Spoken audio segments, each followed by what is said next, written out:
नमस्कार, बहुत स्वागत आप सभी का। आप देख रहे हैं हकीकत क्या है। मैं हूं सौरभ आपके साथ।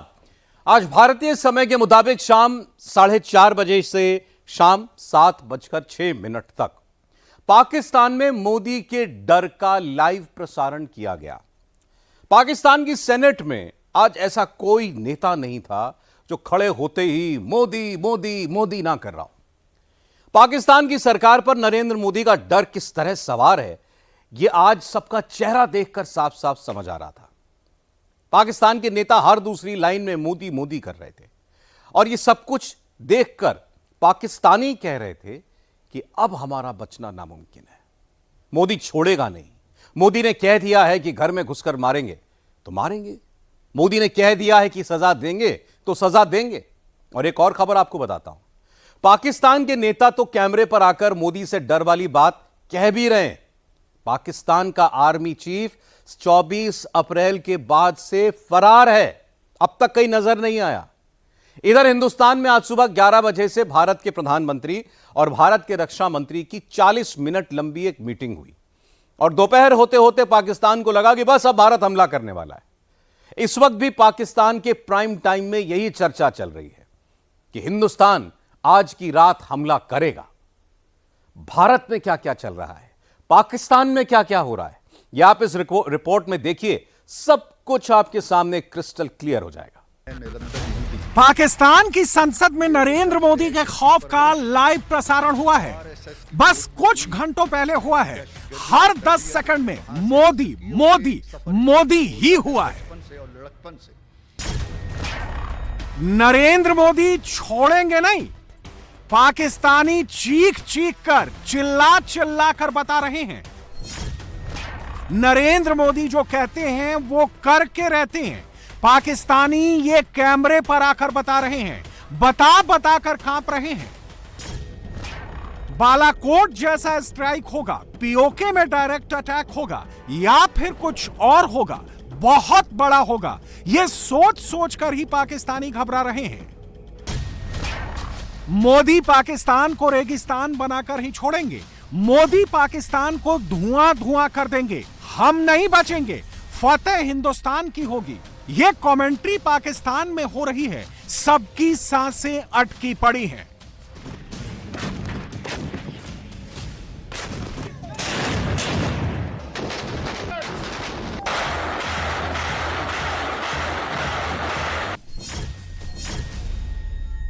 पहलगाम का बदला तो लिया जाएगा। न्यूयॉर्क टाइम में छपी इस खबर ने मुहर लगा दी है।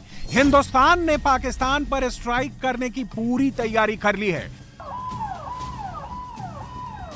दिल्ली में प्रधानमंत्री मोदी और रक्षा मंत्री राजनाथ सिंह की 24 घंटे के भीतर दूसरी मीटिंग हो गई है।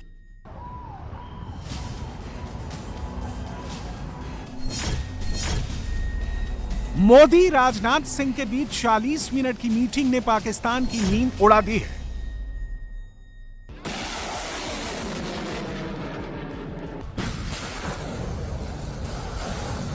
तो क्या मोदी ने इंडियन आर्म्ड फोर्सेस को पाकिस्तान के अंत का सिग्नल दे दिया है? पाकिस्तान पर अब तक के सबसे बड़े अटैक का प्लान अप्रूव कर दिया? अगर हां तो तैयार हो जाइए, किसी भी वक्त खबर आ सकती है। एलओसी के उस पार एक्शन होगा, जबरदस्त एक्शन होगा, इसकी गारंटी है।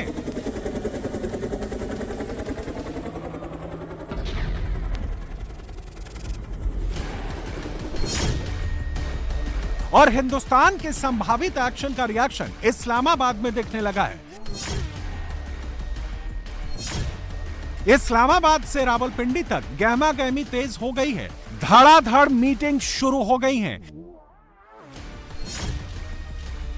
शहबाज शरीफ ने आनन फानन में 2 मई को होने वाली सीसीआई की मीटिंग 28 अप्रैल को ही बुला ली।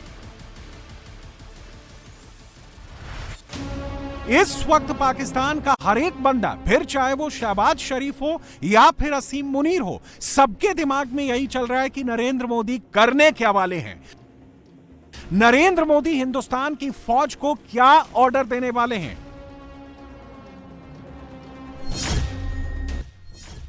लेकिन आतंकिस्तान अंदर ही अंदर बहुत घबरा रहा है।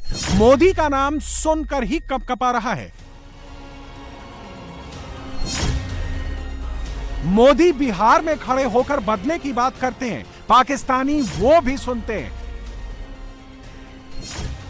मोदी मन की बात में पहलगाम के गुनहगारों को सजा देने की बात करते हैं, पाकिस्तानी वो भी नोट करते हैं।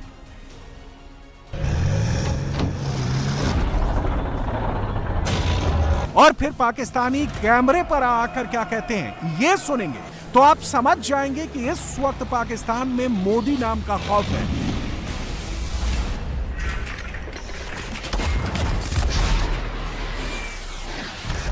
हिंदुस्तान की सेना का खौफ कितना ज्यादा चल रहा है, जो आ रहा है, जो कोई भी दिख रहा है, कैमरे पर डरा डरा सहमा सहमा ही दिख रहा है।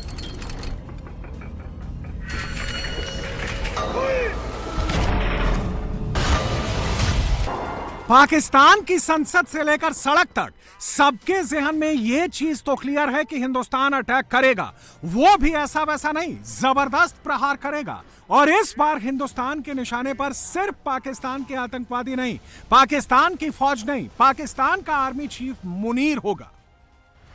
वही मुनीर जिसे खुद पाकिस्तान का फॉर्मर वॉर वेटरन आदिल रजा पहलगाम हमलों का मास्टरमाइंड बता रहा है। वही मुनीर जिससे खुद पाकिस्तान का एक आम शहरी छुटकारा पाना चाहता है, और वो भारत से मुनीर के खात्मे की अपील कर रहा है। मोदी सरकार का फोकस भी इस वक्त आतंकवादियों के साथ साथ मुनीर पर ही है। इसका सीधा सा मतलब है कि मुनीर का काउंटडाउन अब शुरू हो चुका है। भारत के संभावित एक्शन से घबराया पाकिस्तान और पाकिस्तान के सारे ऐरे गहरे नत्थु खैरे नेता इन दिनों एटम बम चिल्ला रहे हैं। कह रहे हैं कि अगर भारत ने अटैक किया तो पाकिस्तान न्यूक्लियर अटैक कर देगा। सच तो यह है कि यह सिर्फ एक गीदड़ भपकी है। पाकिस्तान न्यूक्लियर अटैक तो छोड़िए, कन्वेंशनल वॉर में भी हिंदुस्तान के आगे नहीं टिक सकता। ऐसा क्यों है, ये एक पाकिस्तानी से ही सुनिए। यानी एक तरफ पाकिस्तानी फौजी हैं जिन्हें तालिबान भी धूल चटा रहा है, बलोच लिबरेशन आर्मी भी धूल चटा रही है। जहां तक पाकिस्तानी आर्मी के टैंकों की बात है तो पाकिस्तानी खुद मान रहे हैं कि या तो उनमें जंग लग चुका है या फिर टैंकों को चलाने के लिए पाकिस्तान के पास तेल तक नहीं है। हिंदुस्तान के केस में ऐसा नहीं है। बालाकोट एयर स्ट्राइक के बाद इंडियन एयरफोर्स की फायर पावर में पहले से कई गुना ज्यादा इजाफा हो चुका है। बालाकोट और आज की तारीख में फर्क यह है कि भारत के पास अब राफेल फाइटर जेट्स भी हैं और S-400 भी हैं। भारत के पास पहले से ही S-400 के 3 स्क्वाड्रन्स आ चुके हैं जो ऑपरेशनलाइज्ड हैं और इन्हें पाकिस्तान बॉर्डर पर डिप्लॉय किया जा चुका है।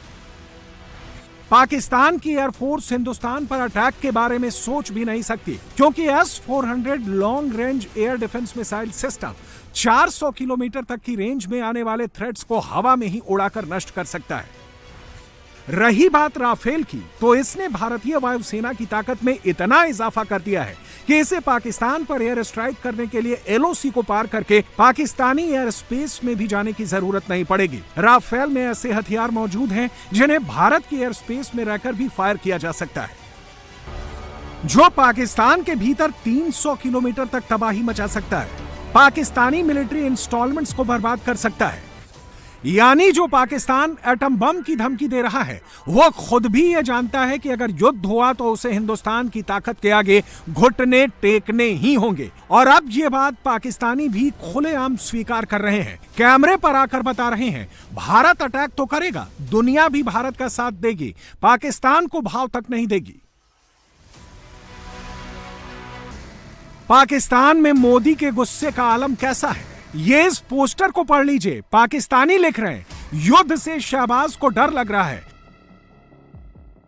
पाकिस्तानी लिख रहे हैं, मिलिट्री पावर में पाकिस्तान हिंदुस्तान के आगे टिक नहीं सकता। और अब तो पाकिस्तानियों को यह डर सताने लगा है कि कहीं POK में भारत इजराइल स्ट्राइक ना कर दे। और इसकी एक वजह ये तस्वीरें हैं। कुछ दिन पहले पाकिस्तान में हमास के आतंकवादियों का ग्रैंड वेलकम हुआ था। POK में हमास के आतंकियों के लिए पाकिस्तानी आतंकियों ने जलसा बुलाया था, उनसे तकरीरें कराई थी। उस वक्त हमास ने लश्कर-ए-तैयबा जैश के साथ हाथ मिलाकर भारत विरोधी प्लान बनाया था। और अब पाकिस्तानियों को लग रहा है कि कहीं इजराइल भी भारत के साथ मिलकर पाकिस्तान की ऐसी तैसी ना कर दे। अभी तो हिंदुस्तान ने सिर्फ एक हिंट दिया है, अभी तो मोदी ने सिर्फ बदले की बात कही है, कल्पना से बड़ी सजा देने की बात कही है। पाकिस्तान की सांसें अभी से फूलने लगी हैं भारत के तेवर देखकर। हर घंटे, हर रात पिछले 6 दिनों से पाकिस्तान में युद्ध का सायरन बज रहा है और पाकिस्तानी 65 और 71 याद करके 25 के बारे में सोचकर अभी से घबराने लगे हैं।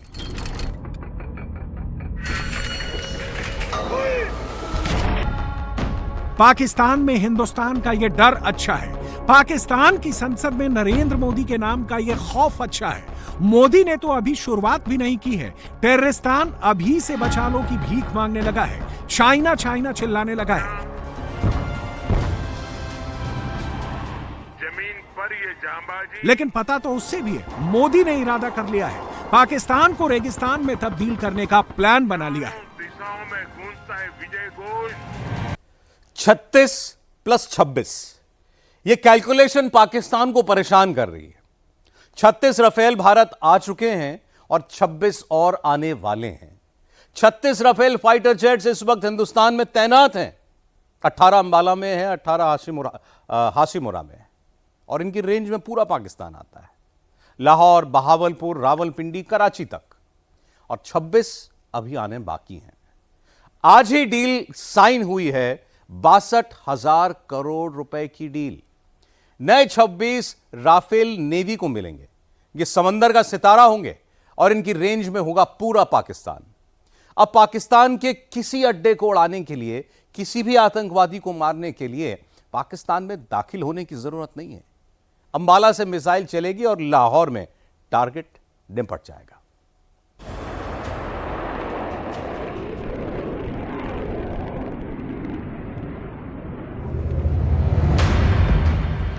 पाकिस्तान को आज की रात नींद क्यों नहीं आएगी? आतंकिस्तान आज थर थर क्यों कांपेगा? कंगालिस्तान ना समंदर में बचेगा ना जमीन पर।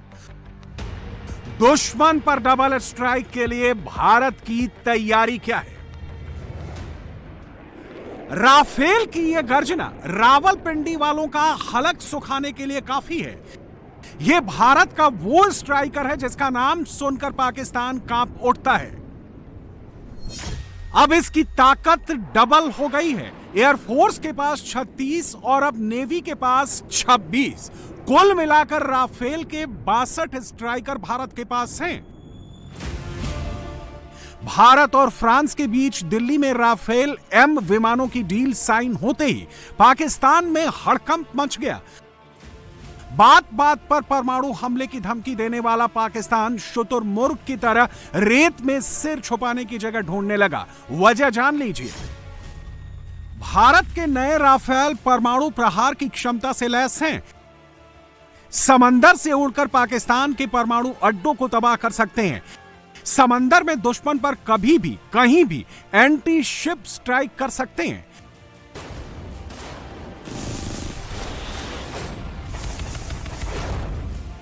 भारत को यह ताकत नरेंद्र मोदी की सरकार ने दी है। 2014 में मोदी ना आते तो फ्रांस से राफेल भारत नहीं आता। दुश्मन के सामने आसमान और समंदर में भारत कभी इतना ताकतवर नहीं होता।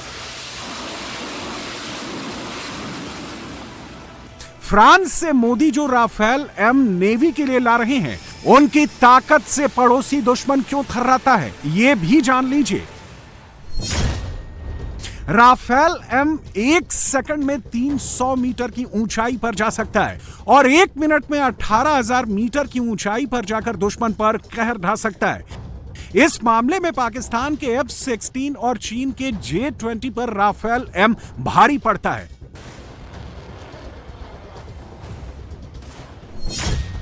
राफेल M उड़ान भरने के बाद 3700 किलोमीटर दूर तक हमला करने में सक्षम है।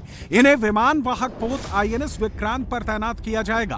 पहलगाम हमले के बाद INS विक्रांत को अरब सागर में करवार तट के पास तैनात किया गया है। करवार तट से कराची तट की दूरी 1342 किलोमीटर है।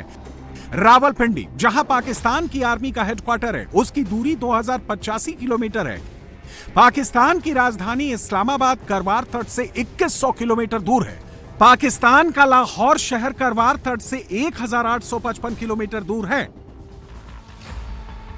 राफेल एम में कई ऐसी मिसाइलें हैं जो दुश्मन की सीमा में घुसे बगैर उसे तबाह कर सकती हैं। उनका एक एक डिटेल देंगे, लेकिन पहले यह जान लीजिए कि जिस युद्धपोत आईएनएस विक्रांत पे इन्हें लगाया जाएगा उससे दुश्मन क्यों दहलता है। आईएनएस विक्रांत एक साथ 40 फाइटर जेट को लेकर समंदर में चल सकता है। अभी इसमें मिग-29 के और 10 KMA OVK-A31 हेलीकॉप्टर के 2 स्क्वाड्रन मौजूद हैं। इनमें 64 बराक मिसाइलें लगी हैं। इसके अलावा शक्तिशाली ब्रह्मोस मिसाइल से भी लैस हैं। सोचिए, जब आईएनएस विक्रांत पर राफेल एम का पूरा स्क्वाड्रन आ जाएगा तो इसकी ताकत और मारक क्षमता कितनी बढ़ जाएगी। राफेल एम जब दुश्मन पर अटैक करता है तो 2205 किलोमीटर प्रति घंटे की टॉप स्पीड से जाता है। राफेल एम को पाकिस्तान के कराची पोर्ट को तबाह करने में सिर्फ 35 मिनट लगेंगे।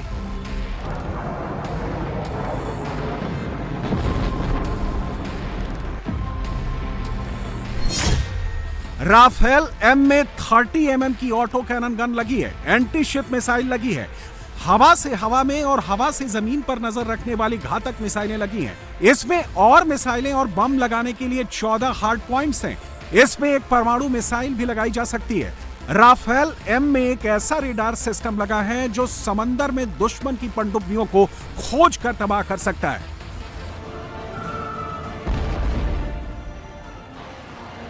राफेल एम एक उड़ान में पूरे पाकिस्तान को बर्बाद कर सकता है। इसमें स्कैल्प मिसाइल लगी हैं जो लंबी दूरी तक मार करने वाली क्रूज मिसाइल है। यह फाइटर जेट मीटियोर मिसाइल से लैस है जो लंबी दूरी तक हवा से हवा में पलक झपकते दुश्मन के परखच्चे उड़ा सकती है। इसमें 500 से 2000 पाउंड के लेजर गाइडेड बम लगे हैं जो हवा से जमीन पर सटीक हमला करने में सक्षम है। ये सीमा पार आतंकी अड्डों और दुश्मन के बंकरों को तबाह कर सकते हैं। इसमें हैमर जीपीएस बम लगे हैं जो हवा से जमीन पर सटीक हमला कर दुश्मन को तबाह कर सकते हैं। इसमें नॉन गाइडेड क्लासिकल बम भी लगे हैं जो आगे बढ़ती दुश्मन की टुकड़ी पर कहर ढा सकते हैं। राफेल एम की एक और खासियत इसकी मारक क्षमता को कई गुना बढ़ा देती है। इसमें हवा में ही ईंधन भरा जा सकता है, मतलब इसे जमीन पर उतरने की जरूरत नहीं है। यह हवा में ईंधन भरकर लगातार हमले कर सकता है। राफेल एम के आ जाने से भारत की नेवी सिर्फ समंदर ही नहीं, नभ, जल और थल में प्रहार करने में बेजोड़ हो जाएगी।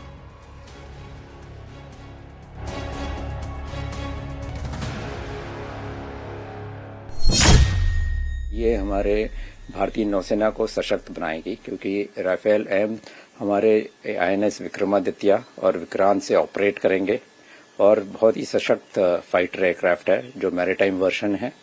और इनके जो क्षेपणास्त्र और इनकी जो आधुनिक यंत्र हैं इनमें, इससे हमारे नौसेना और हमारे भारतीय युद्ध या किसी भी युद्ध के इसमें हिंद महासागर में हमें सशक्त बनाने में बहुत मदद करेंगे। इस आधुनिक जो राफेल एम को हम अगर हमारे नौसेना में शामिल करेंगे, इससे हमें जो नया एयरक्राफ्ट जो बनाना है खुद का, जिससे हम आत्मनिर्भर हो जाएंगे। तो हमने एलसीए नेवी तो आईएनएस विक्रांत से उड़ाया ही है, लेकिन हमें चाहिए कि एक multi role, multi dimensional and capable aircraft चाहिए। तो उसका हम इस राफेल एम से हमें बहुत ही फ़ायदा होगा कि जब हम अपना twin engine deck based fighter बनाएंगे तो उसमें इसकी जो काबिलियत है उसको हम इसमें अमल में लाएंगे। राफेल एम की लंबाई 50.1 फीट और वजन 15,000 किलो है। इसमें एक बार में 11,202 लीटर ईंधन भरा जा सकता है। यह सिंगल और डबल सीटर है। भारत ने फ्रांस से 22 सिंगल सीटर और 4 डबल सीटर राफेल एम विमानों का सौदा 63,000 करोड़ में किया है। यह पहलगाम हमले का एक नया वीडियो आया है और इसमें एक नया सुराग भी सामने आया है। ये वीडियो गुजरात के रहने वाले ऋषि भट्ट ने, जो वहां मौजूद थे, उन्होंने बनाया। ऋषि भट्ट का कहना है कि जैसे ही पहलगाम में उन्होंने पहली गोली की आवाज सुनी, उनके साथ मौजूद शख्स ने अल्लाहू अकबर का नारा लगाने शुरू कर दिया। कौन था ये नारा लगाने वाला? इस आतंकी हमले के दौरान वहां मौजूद स्थानीय लोगों का क्या रिएक्शन था, इन सब मुद्दों पर हमारे संवाददाता निर्णय कपूर ने ऋषि भट्ट से बात की। आतंकवादियों में से एक का हुलिया आर्मी जैसा था और बाकी लोग 2 आदमी जो ग्राउंड में थे हमने उनको देखा। एक बंदा जो था वो हाइट बॉडी में अच्छा खासा था, उसने पठानी कपड़े पहने हुए थे, सर पे टोपी पहनी थी। और दूसरा बंदा जो था वो इंडियन आर्मी जैसे कपड़े में था, मतलब मिलिट्री कपड़े में था वो बंदा। इस वजह से मिलिट्री हाँ, इसलिए जब एक्चुअल में मिलिट्री हमको रिसीव करने आई और हमको कवर किया तब काफ़ी सारी महिला उसके अंदर डर गई थी कि ये लोग हमको मार ना डाले, ये लोग हमको मार ना डाले। पर उन लोगों ने काफ़ी तरीके से कन्विंस करके फिर सबको नीचे लेके आए।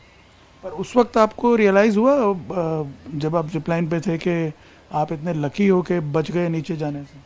सर उस टाइम पे तो एक ही चीज़ थी, यहाँ से बच के निकलना है। इस तरह से लोगों को रोक रोक के पूछ के और पॉइंट ब्लैंक रेंज से रिलीजन पूछ के उन लोगों ने करीबन 9 लोगों को गोली मारी है, वो भी रिलीजन पूछ के। बाकी सारे जो लोग मरे हैं वो कैसे, जैसे मैंने आपको बताया कि हम दौड़ के गेट पे जा रहे थे और गोलियां लगी और वो लोग दौड़ते दौड़ते गिर गए। बाकी ऐसे लोग टोटल 17-18 टूरिस्ट हमारे सामने मरे थे और वहाँ की लोकल पब्लिक है वो भी 5-6 लोग मरी हुई है। तो ये पूछ रहे थे पहले, वो आपने खुद हाँ, देखा वो है? पूछ रहे थे पहले। मेरी वाइफ के सामने 2 लोगों को मारा, उन लोगों को भी पहले रिलीजन पूछा और फिर मारा। अच्छा, हाँ, तो ये आप जब जिप लाइन पे खड़े हुए थे और जब नीचे मूव कर रहे थे तब आपकी वाइफ ने चिल्ला के हाँ, मैं जैसे नज़दीक आया वो लोग एंड पॉइंट से दौड़ते दौड़ते आगे की साइड आ रहे थे और फिर वो चिल्ला रही थी, तब मैं कूद के फिर निकल गया क्योंकि तब तक मुझे भी मालूम पड़ गया था कि आतंकी हमला हुआ है। तो शुरू में ये लोग किसी को चेज नहीं कर रहे थे, जा जाके पकड़ पकड़ के पूछ के मार रहे थे? नहीं, चेस नहीं कर रहे थे, वो लोग आते थे यहाँ पे, समझो एक फैमिली बैठी है, फोटोग्राफ ले रहे हैं, जाके उसका रिलीजन पूछते हैं और गोली मार देते हैं। जैसे वहाँ पे स्नैक स्टॉल्स थे, वहाँ पे एक बंदा मैगी खा रहा था पूरी फैमिली के साथ, आपने देखा होगा मीडिया में, उसको और उसके लड़के को दोनों को गोली मार दी। तो वो लोग वहाँ पे मैगी खा रहे थे तो वहाँ पे जाके वो दोनों को गोली मार दी उन लोगों ने। तो और आसपास लोगों से क्या सुना आपने फिर बाद में? नहीं, उस टाइम पे तो मैं किसी से वहाँ पे बात करने भी नहीं रुका था क्योंकि वहाँ से निकलना ही था। जैसे हम नीचे पार्किंग में पहुँचे, हम तुरंत हमारी टैक्सी में बैठ के श्रीनगर चले गए थे। तब मेरे को और मेरे बड़े भाई को ये चीज़ रियल हुई कि ये बंदा ऐसे 3 वर्ड्स बोल रहा है, उसके बाद फायरिंग हुई। उसके आगे के एक भी वीडियो में फायरिंग या ऐसा कोई डर का माहौल नहीं है। तो उस हिसाब से वो बंदे पे हमको थोड़ा डाउट हो रहा है और मैंने वो आर्मी को वो वीडियो सबसे पहले 23 तारीख को रात को 12:30 बजे ही मैंने सेंड किया कि सर इसमें से आपको कुछ क्लू मिल सकता है कि कुछ भी। मेरे मोबाइल में ये एक चीज़ कैप्चर हुई है कि ये बंदा पढ़ रहा है, ये बंदा 3 बार बोल रहा है और फिर फायरिंग स्टार्ट हो रही है और ये मेरे मोबाइल में कैप्चर था। तो ऑफकोर्स हम गवर्नमेंट में आपने देखा उसमें स्पेसिफिक जो 2 बंदे थे, एक बंदा पीछे जो स्टेयर होती है वहाँ पे बैठे बैठे कुछ पढ़ रहा था, उर्दू ही किताब थी वो पढ़ रहा था। दूसरा बंदा जो था वो जिप लाइन सबको करवा रहा था और जब मेरी बारी आई ना तब वो अल्लाहू अकबर 3 बार बोल रहा है और 3 बार उसका बोलने का ख़त्म हुआ और फायरिंग शुरू हुई और मैं जिप लाइन में मेरे को धक्का मार के इसमें भी कोई कनेक्शन हो सकता है? हाँ, तो मुझे ऐसा लग रहा है कि आगे के वीडियो आप देखोगे, हाफ एन आवर के सारे वीडियोस, फोटोज ये वगैरह, तो वहाँ पे कोई इंसिडेंस ऐसा नहीं लग रहा है आपको कि यहाँ पे कुछ हो सकता है। पर वो बंदा जब 3 बार बोल रहा है उसके बाद ही फायरिंग स्टार्ट होना, उसके बाद सब लोग मरना, तो वो बंदे पे मुझे थोड़ा डाउट था। तो मैंने वो आर्मी अफसर जो है उनको सेंड किया था। और हमें रुकना होगा एक छोटे से ब्रेक के लिए। ब्रेक के बाद जरूर देखिएगा आज की 100 अहम खबरें सुपर 100 में।